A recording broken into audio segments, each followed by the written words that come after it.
سبحان اللہ والحمد للہ ولا الہ الا اللہ واللہ اکبر سبحان اللہ والحمد للہ ولا الہ الا اللہ واللہ اکبر سبحان اللہ والحمد للہ ولا الہ الا اللہ واللہ اکبر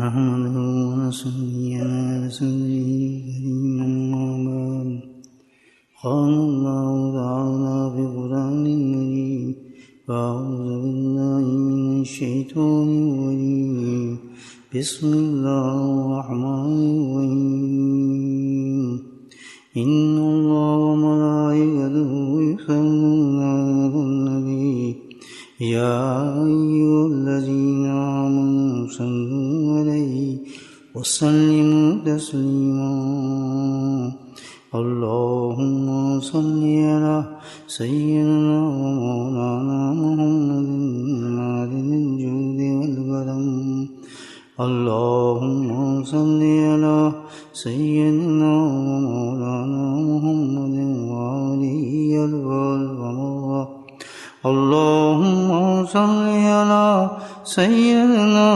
ومولانا محمد وآله وصحبه وبارك وسلم أما بعد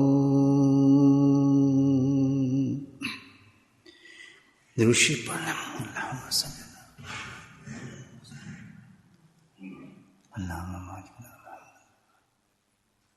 نبی کریم صلی اللہ علیہ وسلم کی خدمت میں ایک صحابی حاضر ہوئے اور عرض فرمائے کہ یا رسول اللہ صلی اللہ علیہ وسلم مجھے ایک کوئی نصیحت فرما دیں. یہ حدیث ہے جو میں آپ کی خدمت میں عرض کر رہا ہوں.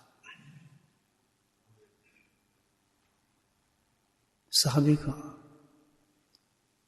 آپ صلی اللہ علیہ وسلم کی خدمت میں حاضر ہونا اور خاص طور پر اپنے لیے نصیحت کا طلب کرنا ایک خاص بات تھی. پہلی چیز تو یہ ہمیں ایک ادب سکھایا گیا ہے کہ جب انسان کسی ایسی مجلس میں جائے جہاں دین کی نصیحت کی جا رہی ہے، دین کے بارے میں بتایا جا رہا ہے، تو وہاں کیسے جانا چاہیے.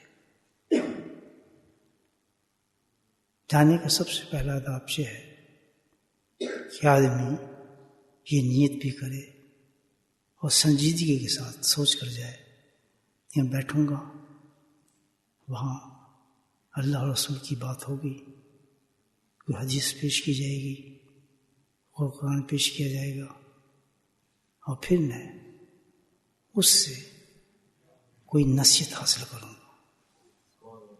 نصیحت کیا کہ میں جو بات اللہ تعالیٰ مجھے پہنچائیں گے اس سے اپنی زندگی کو میں صحیح کروں گا، گناہوں سے بچوں گا، آخرت کی فکر کروں گا،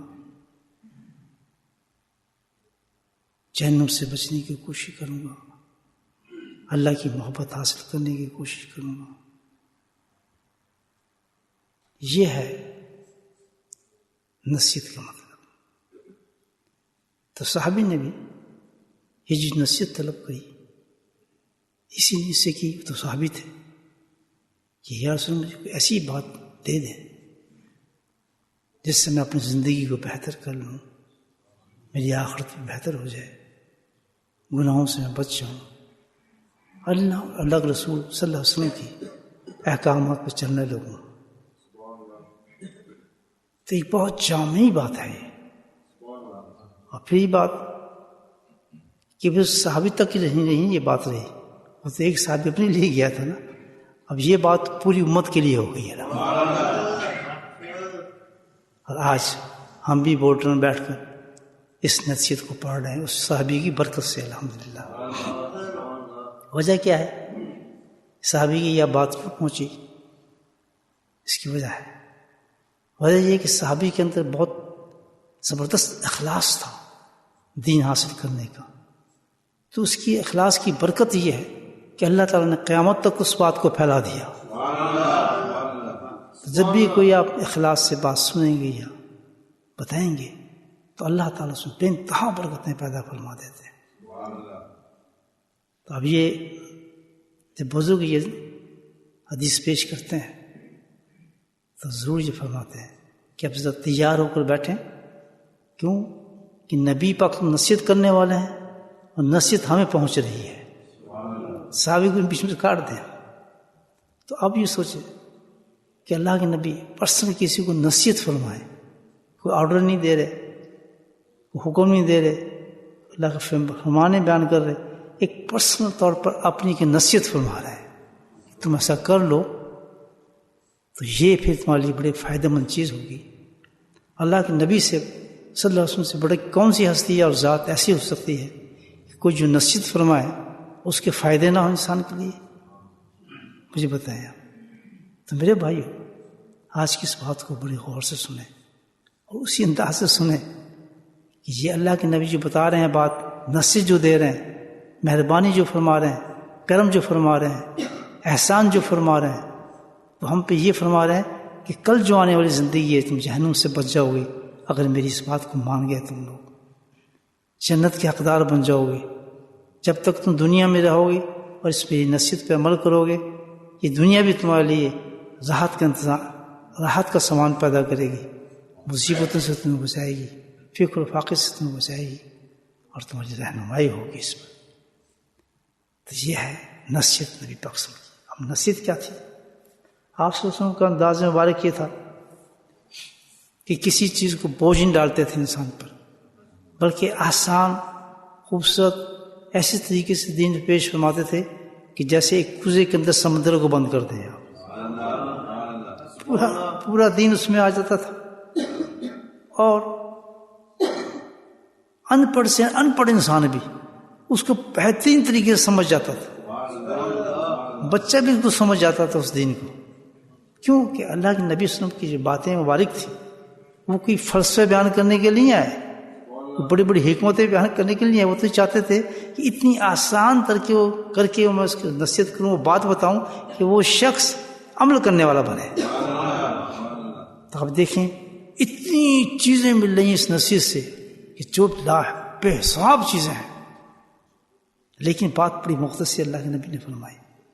جب صحابی نے کہا مجھے آپ نصیحت فرمائے تو آپ نے جواب میں ایک فکرہ فرمایا، علیکم بتقوی اللہ. سبحان اللہ. اب کتنی بڑی بات ہے. پورا قرآن بتایا، پوری آیتیں پڑھ کے سنائی، وہ تحمید باندھی، خوب لمبی چوڑی باتیں کی. سیدھی سمپل بات کہ ایک صحابی آیا، سادہ آدمی ہے، اس کو ایک ایسے نقطہ سمجھا دیا جائے کہ پورا دن اس میں آ جائے. اس ایک جملے مبارک کے اندر پورا دن آ گیا. علیکم بتقوی اللہ. کیا فرمایا؟ ابھی نصیحت آ رہی ہے، غور سے سنو، ابھی میرے اور آپ کے لیے.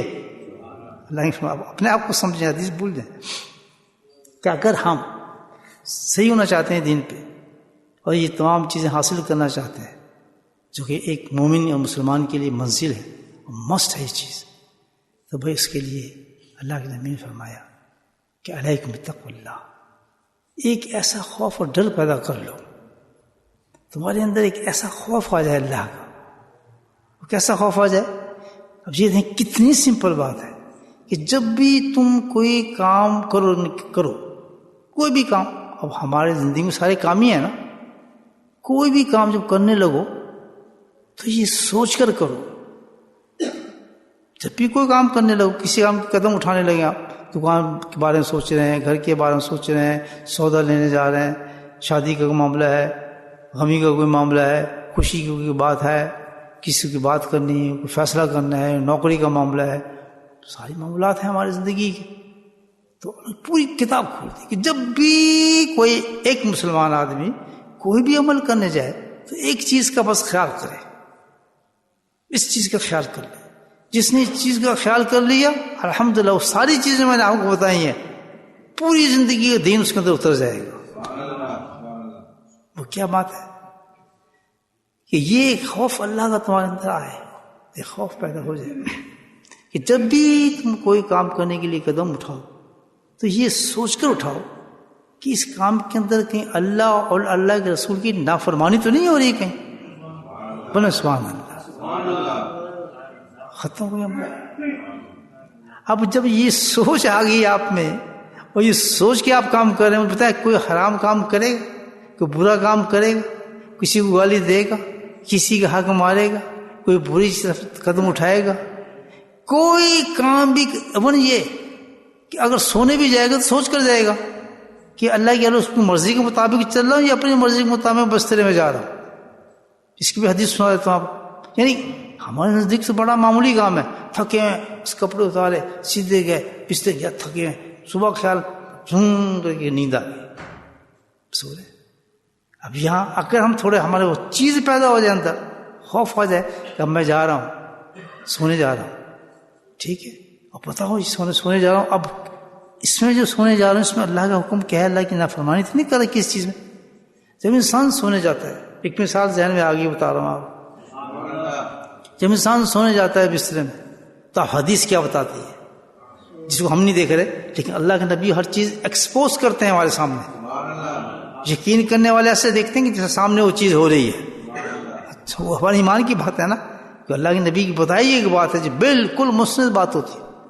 کہتا ہے جب تم جاتے ہو نا بستر میں، پتہ ہے کیا ہوتا ہے، یا سنو کیا ہوتا ہے کہ ایک دم ایک شیطان دوڑتا ہے تمہاری طرف اور ایک فرشتہ دوڑتا ہے. ابھی ہمارے ساتھ ہوتا ہے روزانہ، ہی یاد رکھیں. اب جس کے اندر یہ فکر پیدا ہو گئی کہ میں یہ جو کام کرنے جو لیٹنے جا رہا ہوں تو کہیں اس میں اللہ کی نافرمانی تو نہیں ہو جائے گی مجھ سے، غلطی تو میں نہیں کر رہا.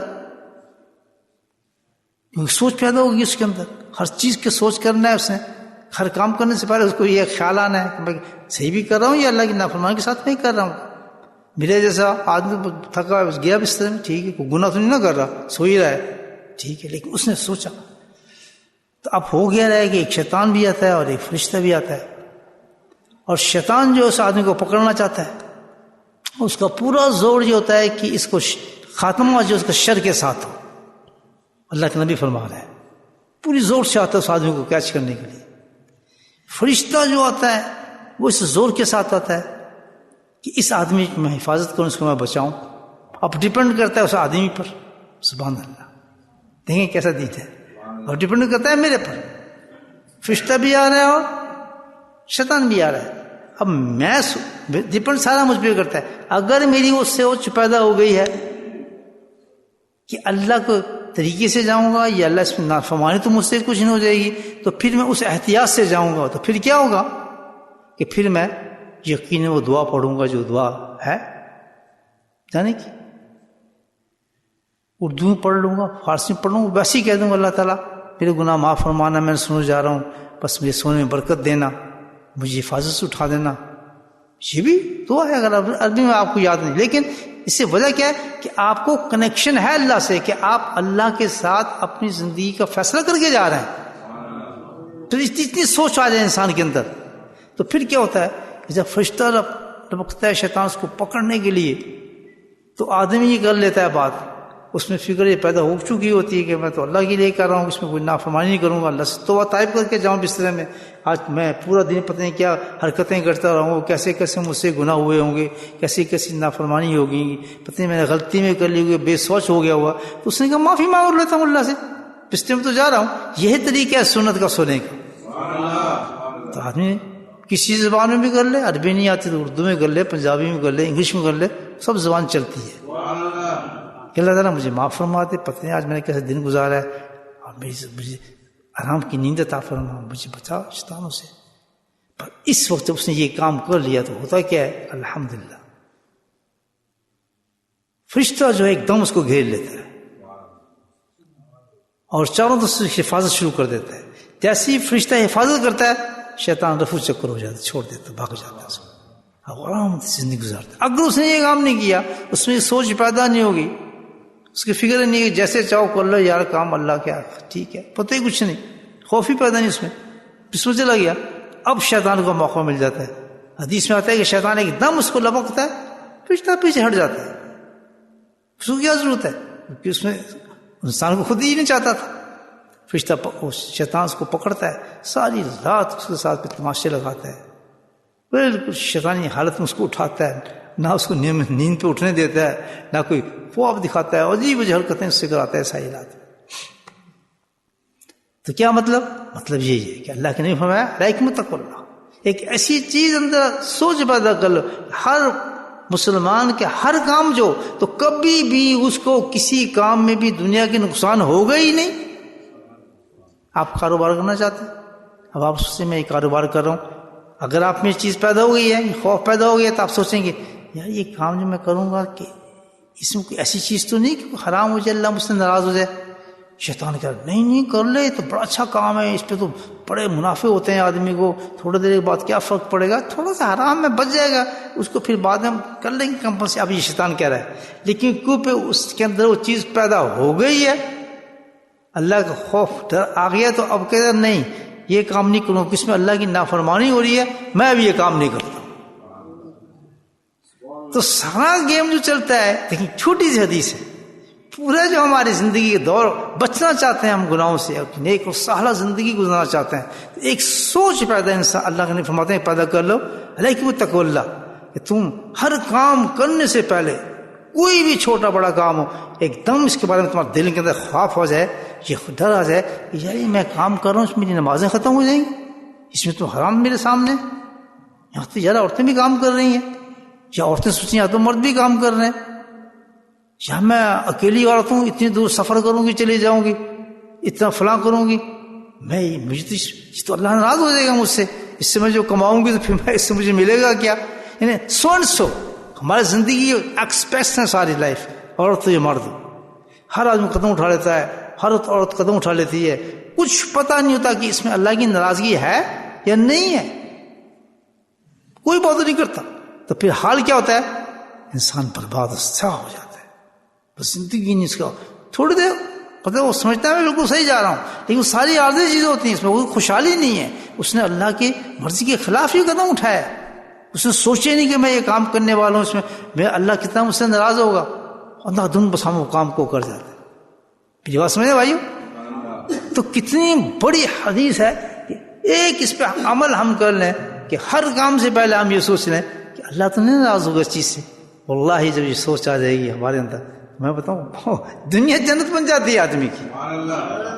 کوئی فکر ہوگا، کسی حرام کھائیں گے، کسی کا ڈر ہوگا کہ کسی کے خوف نہیں. وہ صبح سے لے کے شام تک آدمی اپنی ہر چیز کو یہ سوچ کے کرے کہ یا اس سے اللہ ناراض تو نہیں ہو رہا.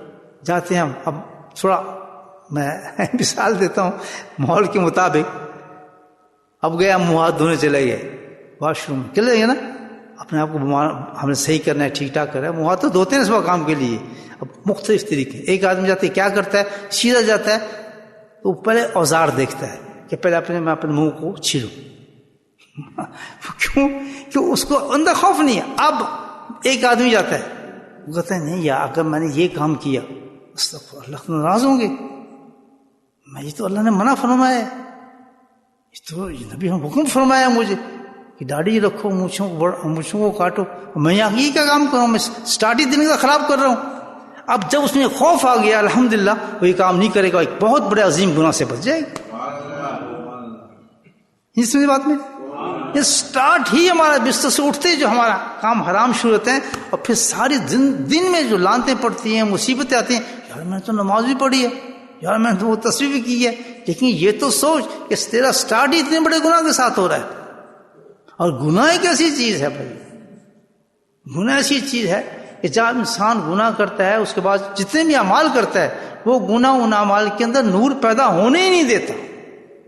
ان نمازوں میں نور آئے گا نہیں، کیونکہ گناہ کے ساتھ اب فعل کو کر رہا ہے. اندھیرا اور روشنی ایک ساتھ کبھی جمع ہو نہیں سکتے، ہو سکتے ہیں کبھی نہیں ہو سکتے.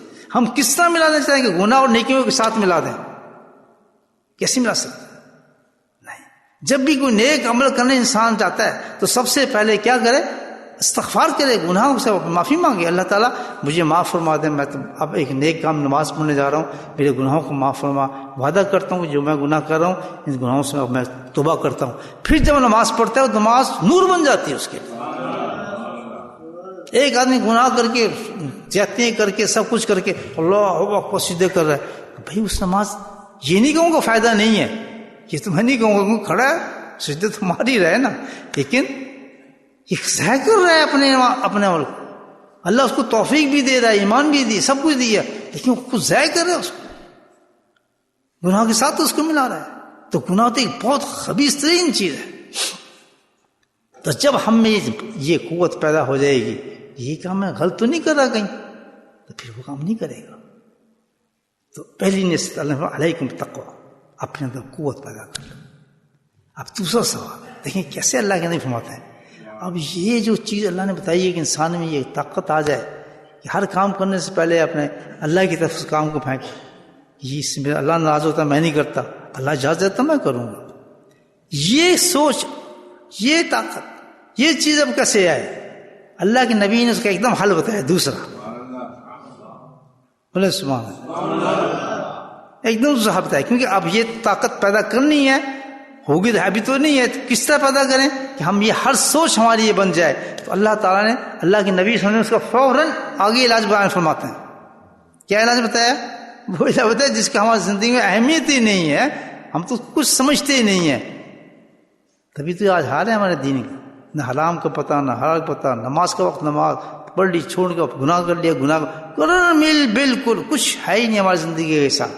جو چاہا کر لیا، جو چاہا چھوڑ دیا، پتہ نہیں حلال ہے، پتہ نہیں صحیح بھی کر رہا ہوں، پتہ نہیں غلط ہے، اس کے نتائج کیا ہوں گے، اس سے اللہ راضی ہو رہا ہے نہیں ہو رہا ہے، کچھ پتہ نہیں، جو خواہش دل کہتا ہے کر گزرتا ہے، بس ختم. تو پھر اللہ کے نبی نے ارشاد فرمایا دوسری چیز، اتنی بڑی چیز حاصل کرنے کے لیے فرمایا وَاذْكُرُوا اللَّهَ. آپ یہ دیکھیں علاج آ رہا ہے اس کا، وَاذْكُرْ عِنْدَ كُلِّ شَجْرِ الْحَجْرِ، کہ اللہ کا ذکر کر. جو ہم اس کو تو کوئی اہمیت نہیں ہے ہمارا، جو ہم تو کرتے ہیں. اب پورے طریقے سے اللہ نے فرمایا کہ یہ چیز کس طرح ملے گی تمہیں، جس میں پورا دین تمہارا آ سکتا ہے. اس دین کو کیسے حل کرو گے؟ وَاذْكُرُوا اللَّهَ، اللہ کا ذکر کرو. کیسے کرو؟ عِنْدَ كُلِّ شَجْرِ الْحَجْرِ، یعنی اتنا ذکر ہو کہ جہاں بھی ہو تم، بازار میں ہو، دیہات میں ہو، شہر میں ہو، دکان پہ ہو، یعنی شجر حجر ہر جگہ پہ جہاں ہو، جس جگہ بھی تم کھڑے ہو، ہر وقت اللہ کے ذکر میں مصروف رہو تم. حدیث کون فرما رہے ہیں؟ اللہ کے نبی. ہم کرتے ہیں ذکر. اب میں آپ کو بتائیں کہ نصیحت اس لیے کی جاتی ہے، لیکن نصیحت ہم کیوں سنتے ہیں؟ کہ ہم اپنے آپ کو صحیح کریں، ہم اپنے آپ کو صحیح کریں، اور جو کمی ہمارے اندر موجود ہے اس کمی کو دور کریں. یہ تفریح کرنے تو نہیں آتا کوئی نصیحت سننے، گانا بجانا تو نہیں ہے، مزے والی چیز تو نہیں ہے، نہیں، بلکہ جب نصیحت کوئی آئے تو کمپیئر کریں اپنے آپ کو، جیسے شیشے کے سامنے کھڑا ہوتا ہے، یہ ساری باتوں میں میرے اندر کمی کیا ہے، پھر اللہ سے دعا کریں اللہ پاک یہ کمی میری دور فرما. اب سارا مسئلہ اللہ نے فرما دیا کہ یہ جو چیز پیدا ہوگی جس سے پورا دین تمہارا آئے گا، کس سے ہوگی؟ کس چیز سے؟ وَاذْكُرُوا اللَّهَ. اور کیا نہیں، ہم تو ذکر کرتے ہیں کہ یہ اتنی تسبیح کر لیں، فلاں اتنی تسبیح کر لی، تسبیح والا چکر نہیں ہے. فرمایا عِنْدَ كُلِّ شَجْرٍ، یعنی ہر وقت اللہ کا ذکر ہو، کثرت ذکر کے ساتھ تو مشغول ہو جا. جب کثرت ذکر انسان کرتا ہے، اللہ الحمدللہ اللہ فرماتا ہے کہ ذکر میں نے وہ تاثیر رکھی ہے، اس کے اندر ایک کیفیت پیدا کر دیتا ہوں میں. وہ کیفیت کیا کہ وہ پھر وہ اس کے اندر سوچ پیدا ہو جائے گی، وہ سوچ کے ایک ڈر ایسا آ جائے گا کہ ہر کام جب بھی وہ کرنے لگے گا تو جب تک اس کو یقین نہیں ہو جائے گا کہ اللہ اس کام سے میرا ناراض نہیں ہوگا، تب تک وہ کام کی طرف اٹھے گا نہیں، چاہے کتنا ہی اس میں اس کو فائدہ نظر آتا. یہ ہے اللہ کا ذکر. میرے بھائیو، ذکر کی اہمیت، اتنی اہمیت ہے ذکر کی کہ ہم تصور نہیں کر سکتے. اب ہم سوچیں گے ہماری زندگی میں کتنا ذکر ہے، اتنا ہم ذکر کرتے ہیں اس پر. سب سے بڑی جو آج ڈیفیسٹ ہمارے دین کے اندر جو ہے ہم اس طریقے سے اپنے آپ کو چلاتے ہی نہیں دین پہ، جس سے اللہ کے نبی نے ہمیں دین پیش کیا اور ہمیں بتائیں یہ باتیں. اب ذکر کی ہمیں تو نکل گئی ہمارے دل سے. اب ذکر کی یہ تو بزرگوں کا کام ہے جی، بزرگ کرتے ہیں. اچھا کوئی ذکر کرتا ہے، یہ تو بزرگ بننے کے لیے کیا آتا ہے ذکر. یہ تو کوئی نیک وہ بس جو ہوتے ہیں اللہ والے وہ کام کرتے ہیں ذکر عام. یہ تو ہر مومن مرد عورت بلکہ پیدا ہوتے ہی بچے شعور میں ہیں، نمازیں پڑھنا شروع کریں، ان کو یہ بتانا ہمارا فرض ہے کہ اگر تم اپنی زندگی کو صحیح رخ پہ گزارنا چاہتے ہو تو ایک کام کرنا، ذکر کو مضبوطی سے اپنی زندگی میں پکڑ لیں. اور یہاں لکھ کر رکھا ہے اللہ تعالیٰ نے، یاد رکھیں لنک رکھا ہے کہ ذکر جب تک زندگی میں نہیں آئے گا جب تک آپ کسی ذکر والے سے نہیں تعلق رکھیں گے، کبھی نہیں آئے گا آپ کی زندگی میں ذکر. جب کسی ذکر والے سے آپ تعلق رکھیں گے، اس سے صحبت میں بیٹھیں گے اس ذکر کو حاصل کرنے کے لیے، الحمدللہ آپ کی زندگی میں نہیں آپ کی پشتوں میں ذکر اترنا شروع ہو جاتا ہے اور وہ پروٹیکٹ ہوتے ہیں. آج آپ ان لوگوں کی زندگی دیکھیں کہ جنہوں نے اپنی زندگی میں ذکر کو اتارا ہے، جنہوں نے اپنی زندگی میں ذکر اتارا ہے، ان کی زندگی کو دیکھیں گے الحمدللہ کہ کتنی بلند زندگی اللہ نے ان کی کر دی. کیونکہ ذکر کرنے کے بعد جب انہوں نے اپنے ذکر کو اتارا تو ذکر کے ساتھ کیا رہا، ان میں شعور پیدا ہو گیا کہ یہ کام غلط ہے، میں یہ نہیں کرتا. گناہ سے بچ گئے. اور جب انسان گناہ سے بچتا ہے تو ایک دم کیا ہوتا ہے، اللہ کے قریب ہو جاتا ہے. یاد رکھیں جیسے ہی آپ گناہ چھوڑیں گے اللہ کے قریب ہو جائیں گے، جیسے انسان گناہ کرتا ہے اللہ سے دور ہو جاتا ہے. تو جب یہ سوچ آ گئی، وہ اس نے گناہ نہیں کیا، پھر جب گناہ نہیں کیا تو اللہ کے قریب ہو گیا. جب اللہ کے قریب بندہ ہو گیا تو اللہ سے محبت ہو گئی. جب اللہ سے محبت ہوتی تو اللہ کہتا پھر میں نے بھی تجھ سے محبت کر لی. یہ سسٹم سارا چلتا ہے. چل کہاں سے رہا ہے؟ ذکر اللہ سے چل رہا ہے. میرے بھائی اپنی زندگی میں کوشش کریں، ورنہ زندگی ضائع جائے گی، ہماری بیکار چلی جائے گی. کوئی کام ایسا زندگی بھی نہ ہو. مین مقصد یہ ہماری زندگی کا کہ ہم اللہ کی فرما برداری کے ساتھ زندگی گزاریں. جیسے جیسے اللہ پاک نے ہمیں حکم دیا ہے، اللہ تعالیٰ نے ہماری زندگی کو یہ امتحان رکھا ہے. قرآن کی پوری آیت میں اللہ نے فرمایا ہے کہ میں نے دنیا کے اندر جو پیدا کیا ہے تمہیں، اور پیدا کرنے کے بعد اس سے تم بڑے فکر مند ہوتے ہو کہ یہ کلاسز کیوں بنا دی، میں نے تقسیم تمہیں کیوں کر دی. یہ قرآن بتا رہا ہوں آپ کو کہ مختلف درجات میں نے کیوں رکھا ہے تمہیں. کسی کو امیر کر دیا، کسی کو غریب کر دیا، کسی کو بیمار کر دیا، کسی کو مصیبت میں ڈال دیا، کسی کو پریشانی میں ڈال دیا، کسی کو کچھ کر دیا. مختلف چیزوں میں کیوں رکھا ہے؟ تم کیوں سوچتے ہو مجھے یہ کیوں نہیں بنایا، مجھے یہ کیوں نہیں بنایا؟ اللہ فرماتا ہے کہ یہ میں نے جان بوجھ کر یہ کیا ہے کہ مختلف طریقوں میں رکھا ہے میں نے تم سب کو. کسی کو پریشانی میں ڈالا، کسی کو مصیبت میں ڈالا، کسی کو خوشحال کیا، کسی کو امیری دی، کسی کو غریبی دی، کسی کو ملینئر بنا دیا. کوئی کہتے ہیں میں ہاتھ ڈالتا ہوں تو ملینئر ہو جاتا ہوں، کوئی کہتے ہیں جی میں تو اتنی محنت کرتا ہوں پتنی برکت نہیں ہوتی، پیسہ کہاں جاتا ہے. یہ سب کون کر رہا ہے؟ اللہ کہتا ہے میں کر رہا ہوں. یہ پھر فرماتے ہیں میں کیوں کر رہا ہوں؟ یہ میری حکمت ہے، اس لیے میں کر رہا ہوں کہ بھلا نہ میں تمہیں آزمانا چاہتا ہوں کہ جب تمہیں پیسہ دیتا ہوں کسی کو تو میں اس کے پیسے سے آزما رہا ہوں کہ اس پیسے کو جو میں دیکھوں کیا یہ میرے پیسے پہ شکر کرتا ہے یا اس پیسے کے ساتھ اور زیادہ نافرمان ہو جاتا ہے. اس کی اولادیں نافرمان ہو جاتی ہیں، نمازوں کو ترک کرتی ہیں، گاڑیاں خریدتی ہیں، مکان بناتے ہیں، عیاشی کرتی ہیں، بے حیائی کرتے ہیں. تو یہ میری آزمائش تھی اس آدمی کے ساتھ. تو پھر کیا میں کرتا ہوں کہ پوری آیت بتا رہا ہوں آپ کو. تو پھر میں کیا کرتا ہوں، اس بندے کو میں نے نعمت دی اور اس نے شکر نہیں کیا، پھر کیا کرتا ہوں شدید العقاب ہو جاتا ہوں میں اس کے ساتھ میں عظیم ترین عذاب میں مبتلا کروں گا اس شخص کو. پھر یہ قرآن کہہ رہا ہے کیونکہ میں نے اس کو دیا تھا، دولت میں نے دی تھی، وہ اپنے سمجھ کے میں نے جی پیسہ کمایا اور اس نے اس کے بجائے شکر کرنے کے زیادہ میری عبادت کرتا، زیادہ اس کے بچے دیندار ہوتے، زیادہ ان کے یہاں ماحول ہوتا، زیادہ وہ الحمدہ حرام سے بچتے تو میں نے ان کو حلال رزق تک بھاگتے. میں نے یہ آزمائش تھی لیکن وہ کامیاب نہیں ہوا، اس کو میں ذلیل کر دوں.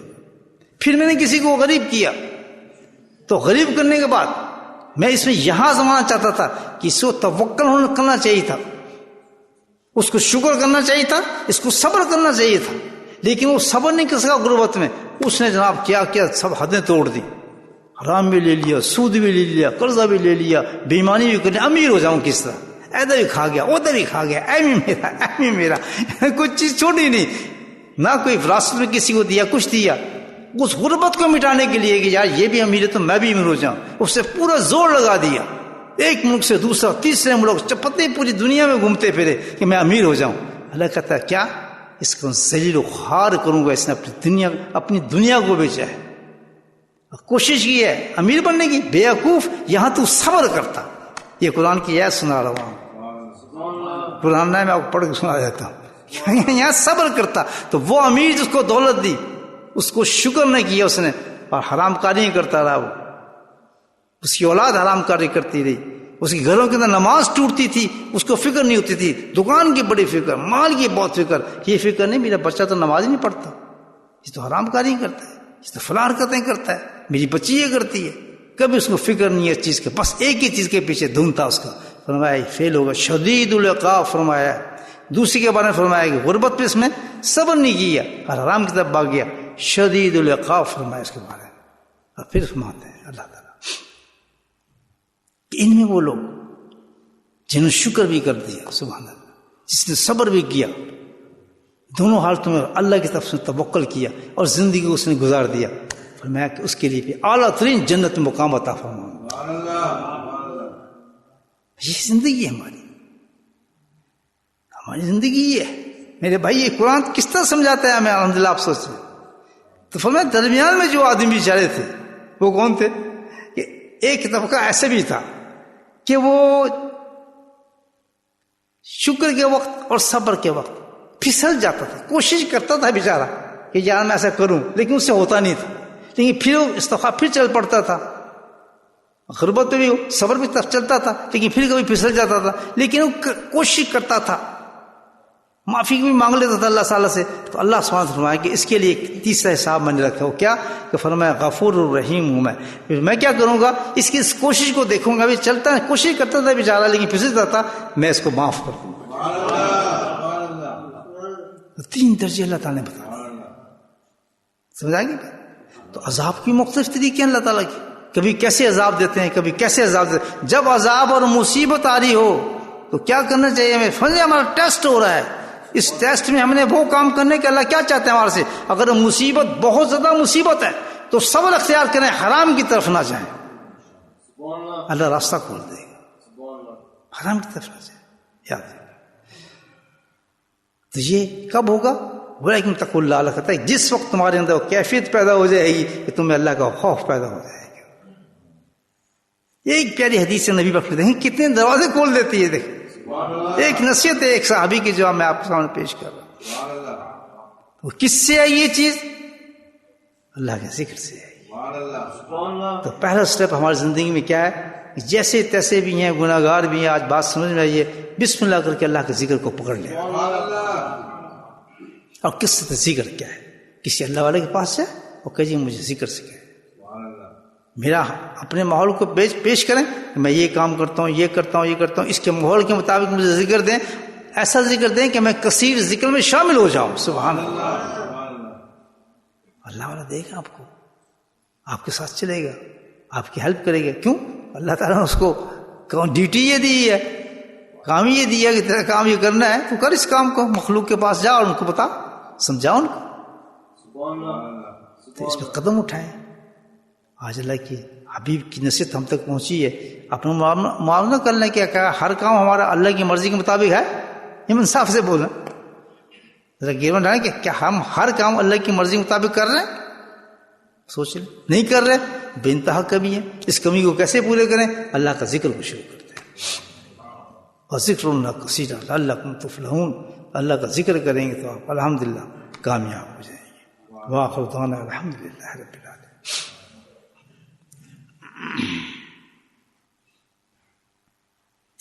کیونکہ ذکر کا ٹائم تھوڑا ہے اس وقت، انشاءاللہ عشاء کے بعد پھر ہم اللہ کا ذکر کریں گے۔ بسم اللہ الرحمن الرحیم، الحمدللہ رب العالمین، الصلاۃ والسلام علی سید المرسلین شفیع المسلمین یاسین حبیب الامین، اللہم صلی علی سیدنا مولانا محمد النبی ازواجہ امہات ذریاتہ واہل بیتہ کما صلیت علی آل ابراہیم انک حمید مجید، وسلم تسلیما دائما ابدا کثیرا کثیرا۔ اللہم اغفر لنا ذنوبنا وذنوبنا نزلنا وجدنا خطونا عملنا كل سالك لنا اللهم اغفر لنا ما قدمت وما أخرت وما أسررت وما أعلنت وأنت أعلم أنت المقدم وأنت المؤخر لا إله إلا أنت ربنا آتنا في الدنيا حسنة وفي الآخرة حسنة وقنا عذاب النار وقنا عذاب القبر وقنا عذاب الحشر وقنا عذاب الميزان وادخلنا جنة مع الأبرار يا عزيز يا غفار يا رب العالمين ربنا ظلمنا أنفسنا وإن لم تغفر لنا وترحمنا لنكونن من الخاسرين يا مقلب القلوب ثبت قلبي على دينك ربنا لا تزغ قلوبنا بعد إذ هديتنا وهب لنا من لدنك رحمة إنك أنت الوهاب اللهم اهدنا الصراط المستقيم صراط الذين نبيين صدقين شهداء وصالحين حسن أولئك رفيقا اللهم اهدنا الصراط المستقيم